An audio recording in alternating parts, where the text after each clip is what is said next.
చంద్రంబాబు, మునుపు నువ్వెన్ని చిల్లర పనులైనా ఈ ఇంట్లో చేసి ఉండొచ్చు, కానీ ఇక అలా కుదరదు.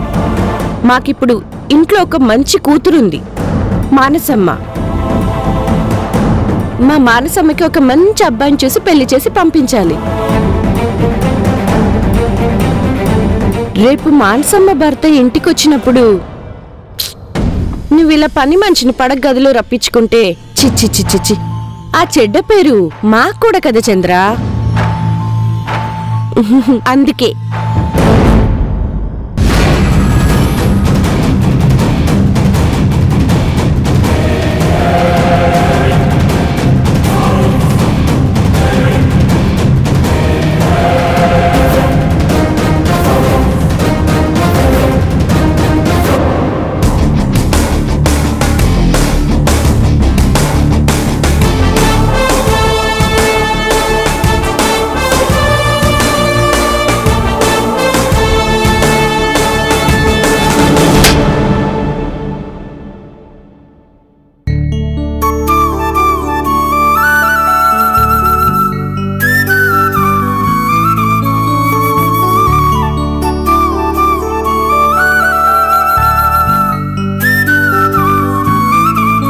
తీసుకోండి.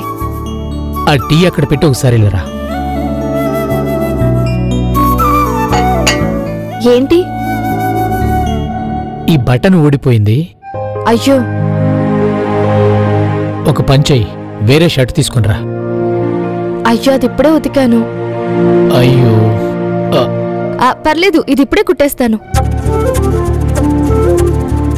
లేట్ అవ్వదా? నేను ఎస్పీ ఆఫీస్ దాకా వెళ్ళాలి, ఇప్పటికే లేట్ అయింది. ఏం పర్లేదు, 2 నిమిషాలు, తొందరగా కుట్టేస్తాను.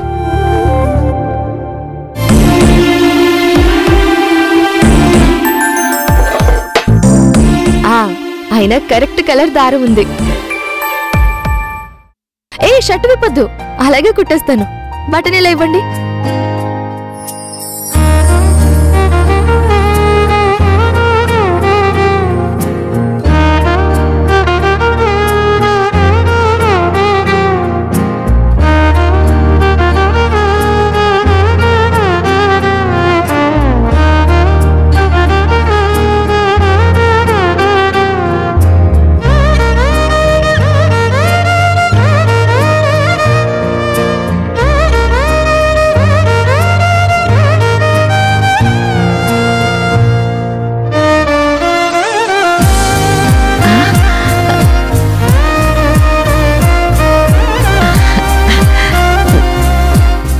ఏదో చెప్పాలని వచ్చానే.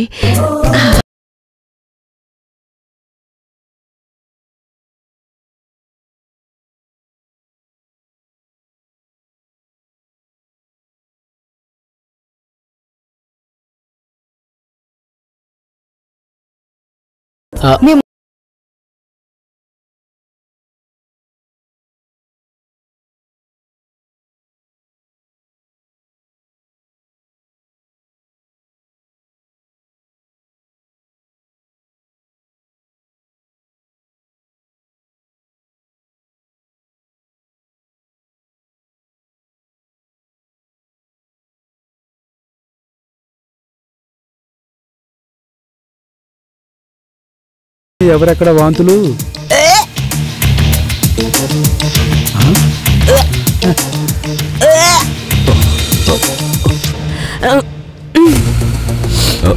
ఏమైంది హేమా? ఏమైంది? తెలీదు శివయ్య. సంగతి వేరేలా ఉంది. అంటే ఈవిడ గర్భవతి కాబట్టి అయ్యగారు ఈవిడ్ని వెంటనే పెళ్లి చేసుకున్నారు. ఎంతైనా అయ్యగారు నేను అనుకున్నట్టు కాదు, గట్టోడే, మహాగట్టోడు. అయ్యో, ఇక వాంతి చేసుకోవడం నా వల్ల కావట్లేదు శివయ్య. బాస్ తండ్రి మళ్ళీ తండ్రి అయిన విషయం బాస్కి వెంటనే చెప్పాలి. ఇప్పుడు ఎలా ఉంది? నాకు చాలా నీరసంగా ఉంది. అదే వాంతైంది కదా, నెమ్మదిగా రా. జాగ్రత్త. జాగ్రత్త.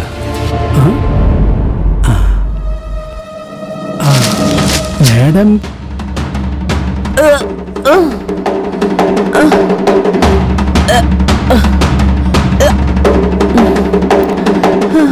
జాగ్రత్త.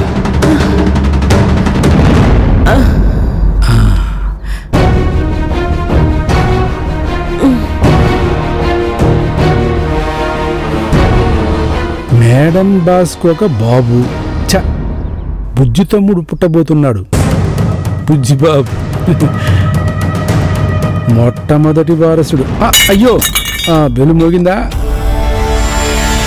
బాస్ బాస్ ఏంట్రా? కొంచెం లేవండి.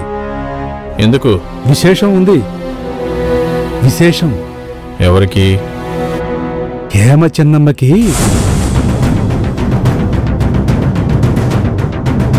అవును బాస్, మీకు ఆడుకోవడానికి 10 నెలలు గడిచాక ఇక్కడ ఒక తమ్ముడు చెల్లెలో ఉంటారు. నాకు భవిష్యత్తులో ఒక చోట మ్యామ్. నీకెలా తెలుసు? హేమ చిన్నమ్మ వాంతుల మోత 2 కిలోమీటర్ల అవతల కూడా వినపడ్డది. గర్భవతులే అంత గట్టిగా వాంతి చేసుకుంటారు. ఎంతైనా శివరాజ్ అయ్య గారిని మెచ్చుకోవాలి. నేను ఇక్కడికి వచ్చినప్పుడు ఏం చెప్పానో గుర్తుందా? ఈ ఇంట్లో అదృష్టం తాండవమాడుతుందని. ఇప్పుడు ఏమంటారు చెప్పండి? పరువంతా పోయింది. ఎక్కడికి వెళ్తున్నారు బాస్? నాన్నకి కంగ్రాచులేషన్స్ చెప్పడానికా? వదులు. గూగుల్లో తమ్ముడికి పేరు వెతకడానికి వెళ్తున్నారేమో.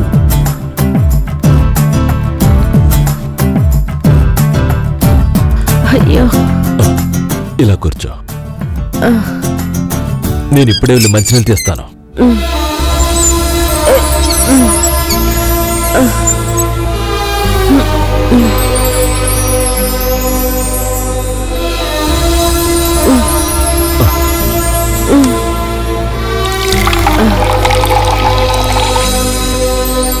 ఇదిగో తాగు.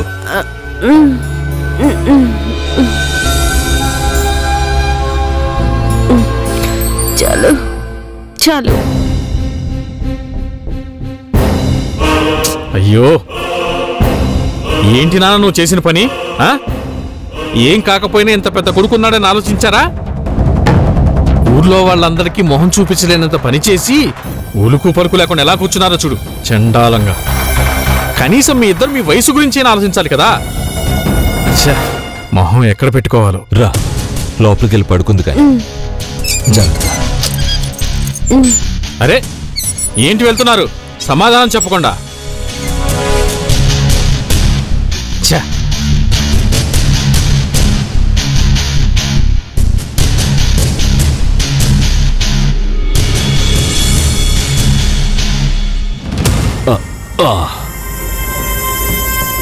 ఇప్పుడు చెప్పరా, నీకెందుకు పెరిగిపోయిందో? అది మళ్ళీ నా నోటితో చెప్పాలా? ఈ వయసులో మీకు పిల్లలు పుడితే అది ఎదిగిన కొడుక్కి అవమానం కాదా? కానీ నాకది అభిమానం. అదలా ఉంచు. నీకసలు ఈ నాన్న మీద ఏమాత్రమైన గౌరవం ఉందారా? హేమ ప్రెగ్నెంట్ అయితే పురుడు పోసుకుంటుంది. ఆ తర్వాత మేం బంగారంలాగా పెంచుకుంటాం. అవమానం అనుకున్న వాళ్ళు ఇప్పుడే ఇంట్లోంచి వెళ్ళిపోవచ్చు. కొడుకు బిడ్డల్ని లాలించాలనుకున్నాను, కానీ కొడుకే నాకు అదృష్టం లేకుండా చేశాడు. ఇప్పుడు దేవుణ్ణి నేను లాలించడం కోసం నా రక్తం పంచుకున్న బిడ్డని ప్రసాదిస్తే అది దేవుడు నాకిచ్చే ఒక పెద్ద బహుమతి. అందులో నాకు సంతోషమే ఉంది. పోతే నాతో ప్రార్థన కూడా ఉంది. పుట్టబోయే బిడ్డకి నీలాంటి గుణం రాకూడదన్నదే. నీ గుణంతో బిడ్డ పుట్టడం కన్నా అది తల్లి కడుపులో చనిపోవడం ఒక్కటే మంచిది.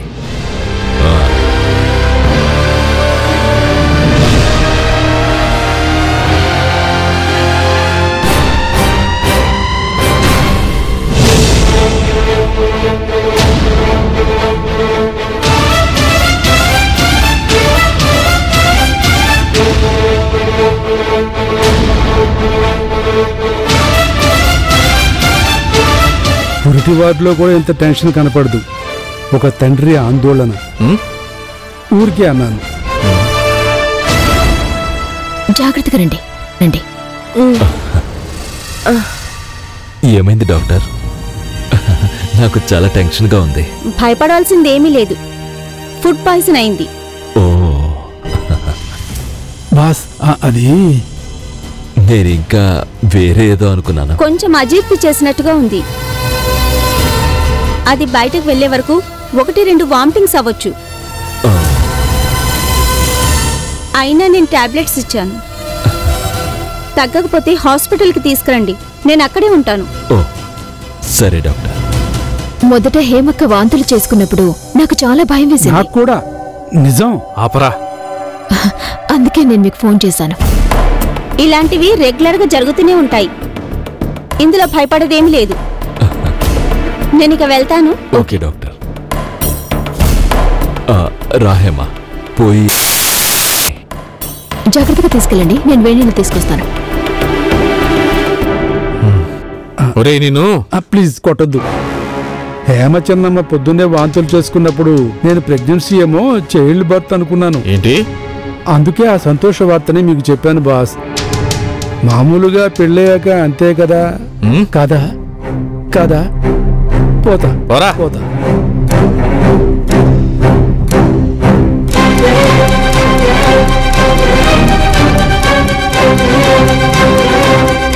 తెలుసా ఆంటీ, నాకు స్కూల్ బస్సులో రావడం కన్నా ఇలా నడుచుకుంటూ రావడమే చాలా ఇష్టం. అదెందుకో నాకు అర్థమైంది. ఇలా చాక్లెట్ తినడానికే కదా. మరి ఏమి మీ టీచర్ ఒక కంప్లైంట్ ఇచ్చారు. ఏంటి? నీకిప్పుడు క్లాస్లో ఏం ఇంట్రెస్ట్ లేదని. రా. టీచర్ ఊరికే చెప్పారు. టీచర్కి నేనంటే అసూయ. ఓ అవునా? అసూయ ఎందుకో? టీచర్ కూతుర్ని నేను డ్రాయింగ్ కాంపిటీషన్లో ఓడించాను. నేను గెలిచిన బొమ్మ మీరు చూడలేదు కదా, బ్యాగ్లో ఉంది. చూపించినా? ఇప్పుడు వద్దులే ఏమి, ఇంటికెళ్ళాక చూద్దాం.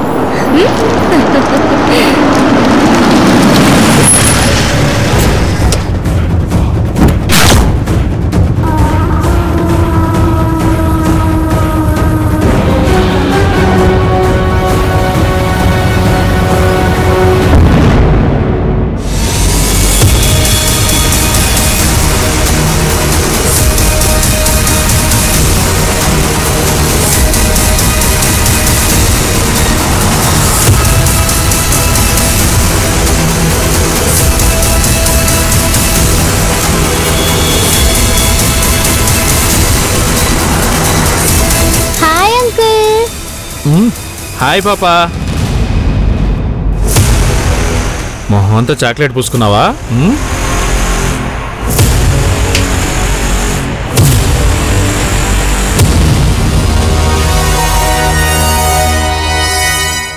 పక్కకి నెట్టేయడానికైనా నువ్వు నా చెయ్యి తాకావంటే ఎప్పుడూ లేనంత సుఖం. మీరెందుకు నా వెంట పడుతున్నారు? నన్ను దయచేసి వదిలేయండి. వదలొచ్చు, కానీ నేను నిన్నో విషయం అడిగాను. నాకో బిడ్డనిమ్మని. అందుకు నేను కోరుకునే ఒక సమాధానం నాకిస్తే మళ్ళీ నా నుండి ఏ ఇబ్బంది ఉండదు. లేకపోతే నేను నిన్ను సుఖంగా బతకనివ్వను తులసి. నీడలాగే నీ వెనకే వస్తాను. అంతగా నా మనసు నిన్ను కోరుకుంటుంది తులసి. చచ్చినా సరే నీ కోరిక మాత్రం నెరవేరదు.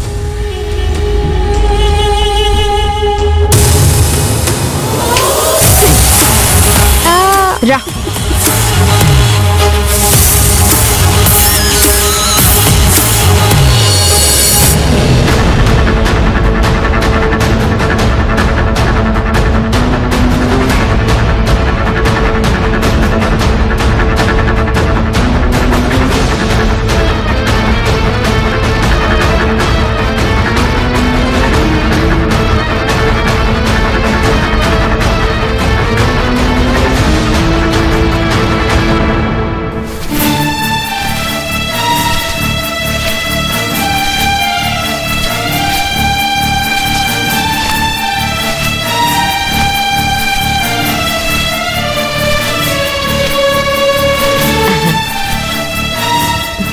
వచ్చారా?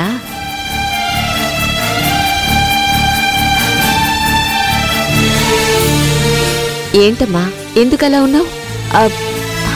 అదే ఏం లేదమ్మా, కొంచెం తలనొప్పిగా ఉంది. హాస్పిటల్కి వెళ్ళొచ్చుగా. వద్దు, కాసేపు పడుకుంటే తగ్గిపోతుంది. రాయమి.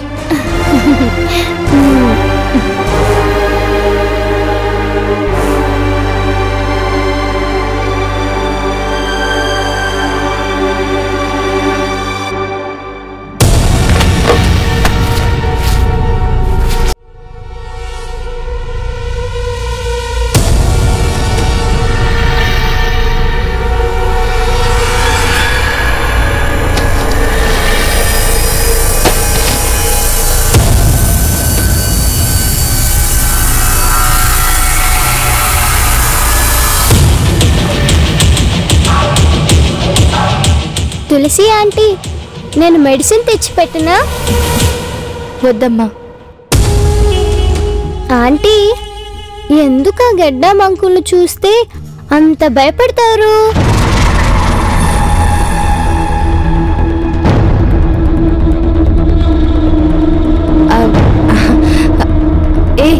అదేం లేదు. నాకు తెలుసు, ఊరికే అంటున్నావు.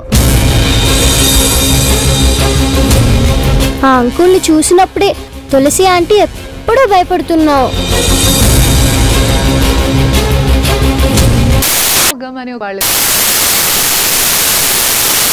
అడ్డవాడమ్మా. తులసి, మనిద్దరం డాడీతో చెప్దామా? డాడీ పోలీస్ కదా, అతన్ని బాగా కొట్టి పచ్చడి చేస్తారు. మనం చెప్దాం డాడీతో. వద్దు, ఇప్పుడు నువ్వు వెళ్ళి ఏదైనా తిను. నేను కాసేపు పడుకుంటాను. నువ్వు అమ్మమ్మ దగ్గరికి వెళ్ళి ఏదైనా తిను. వెళ్ళి తిను.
తులసి, ఆ తులసి చెప్పు.